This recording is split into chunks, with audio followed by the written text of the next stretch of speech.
I'm Richard Scott Braun, and I'm here to talk about the evidence-based protocol.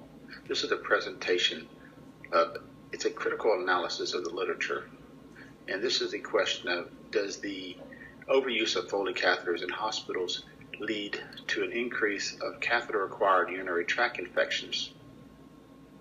For this presentation, which has to do with the catheter-acquired urinary tract infections, or CAUTIs, the PICO question was pretty straightforward. The PICO is the problem, the intervention, comparison, and outcome.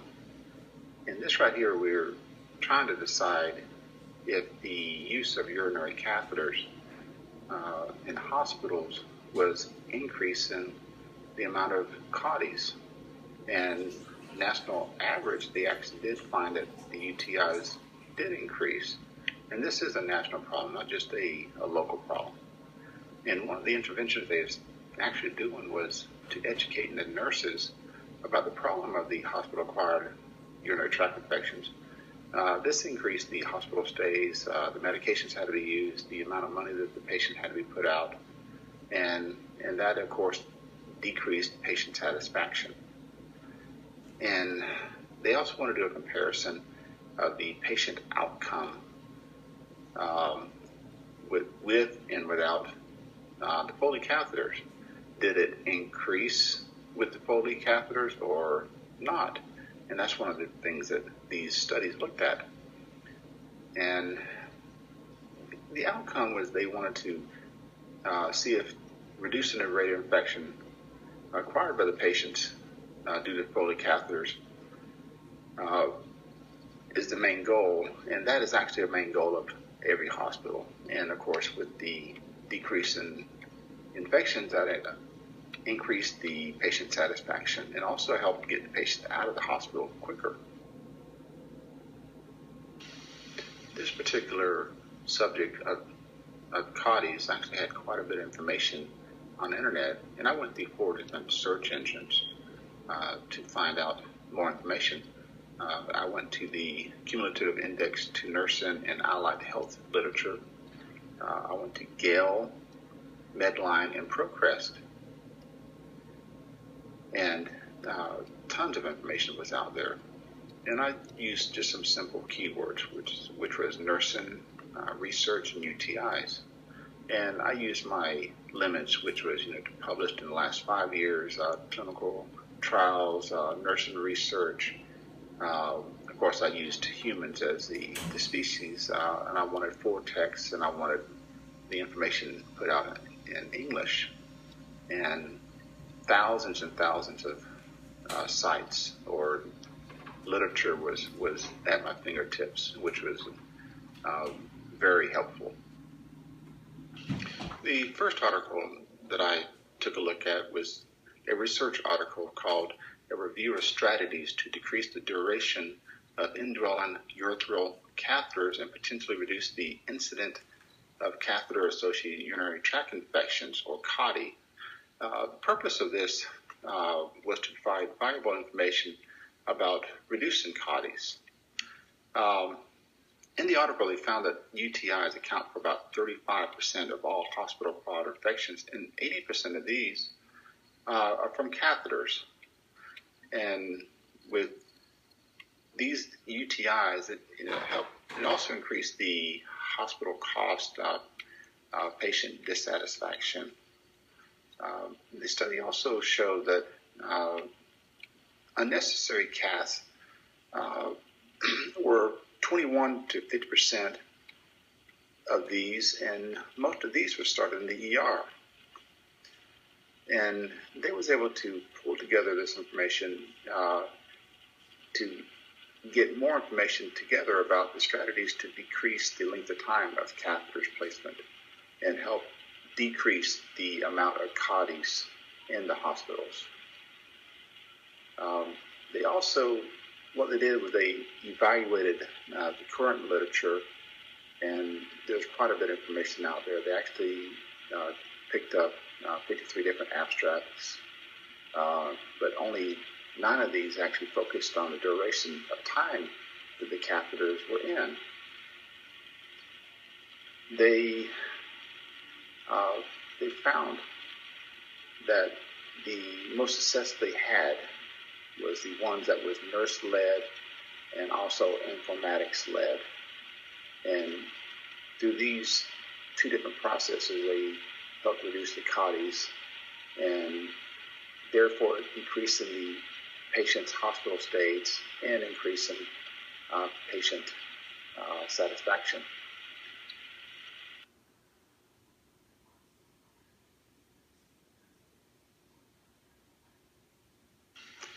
When you critique this article, the basic question was, does decreasing the duration of indwelling catheters, the urethral catheters, reduce the CAUTIs? And the design or the method of this right here was they actually researched and evaluated studies and literature that pertain to the urinary catheter duration. And they found 53 abstracts, but only 9 of these focused on the duration of time. The population on this study was the hospitalized patients in the ICUs and also on the floor units. And this was pulled from all these different abstracts. The data collection, what they did, they actually evaluated the current literature, and they obtained the 53 studies, in which 9 did focus on the duration of time that the catheters were left in. Of course, the limitation of the study was that there's only 53 studies, and there's only 9 focused on the duration of the time of the catheters that were left in. The findings was not surprising. That if you reduce the amount of time that the catheter is left in, the patient does have less UTIs. And they found that the nurse-led interventions and the informatic-led interventions, that's where the chart and the computer reminders played a significant role in the reducing of the time duration of these catheters-led what was left in. And basically the nurse's role was the basis to the positive outcome of these studies. The second article I took a look at was a case study called The Development of an Evidence-Based Protocol for Reduction of Indwelling Urinary Catheters Usage. And this was actually researched by nurses to find out if catheters that was in the ICUs and medical floor was actually necessary. The study recognized that the Foley catheters were placed, many of them without any orders, and they was also kept in place longer than necessary. And what they did was they did a study, and they critiqued 32 meta-analysis research studies, and the hospital itself sampled 71 patients in this study. And the meta-analysis actually provided a strong base for the study, but the hospital sample was, of course, somewhat weak. But it got down to the point that it found that it did lean towards that most of the problems were the overuse of Foley catheters. And this was mainly because of the entrenched behavior of the ICU nurses, or ER nurses, or floor nurses. That's patients, if they're going to be there for a while, they probably need a Foley catheter. And what the hospital did was it implemented some pilot changes to see if they can take little steps and change the behavior of nurses, give them education. And this seemed to help the situation. When critiquing this second article, the basic research question was that is the urinary catheters actually necessary in the ICUs and other medical floors? And they used a method where they took current research studies, quite a few of them, and did an experimental pilot study. Of course, the population of this study was the patients in the ICUs and on the medical floor. The data collection, well, they critiqued 32 meta-analysis research studies. And of course, the hospital, they used 71 patients for the hospital part. The strengths, of course, was a meta-analysis that provided a very strong base, but the hospital was actually a kind of a weak part of this with only 71 patients. The findings on this right here was that all the studies actually did tend to lean towards the overuse of Foley's, and this, of course, was probably used due to the entrenched behavior patterns of the nurses. And the emergency room tend to put more Foley's in than anybody else, just because they really don't know what's going on with the patient. They just go ahead and put a Foley in, and typically this is without any type of order. The hospitals can use this research, including the pilot changes, just the small subtle changes to help the nurses overcome some of these entrenched practices that they tend to have. The third article I took a look at was a research article called A Systematic Review and Meta-Analysis. It's reminder systems to reduce the catheter-associated urinary tract infections and urinary catheter use in hospitalized patients.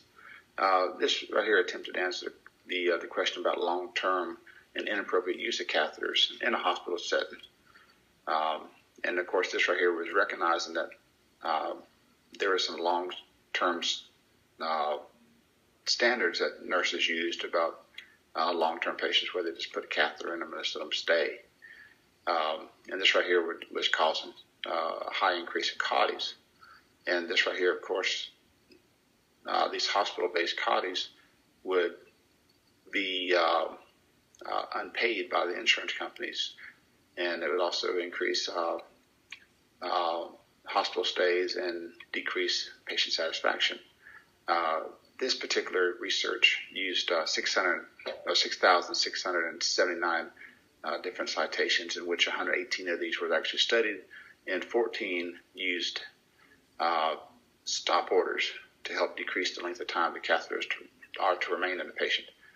Of these right here, they found that about half the data came from patient data, and the other half was based on the amount of days that the catheter was left in.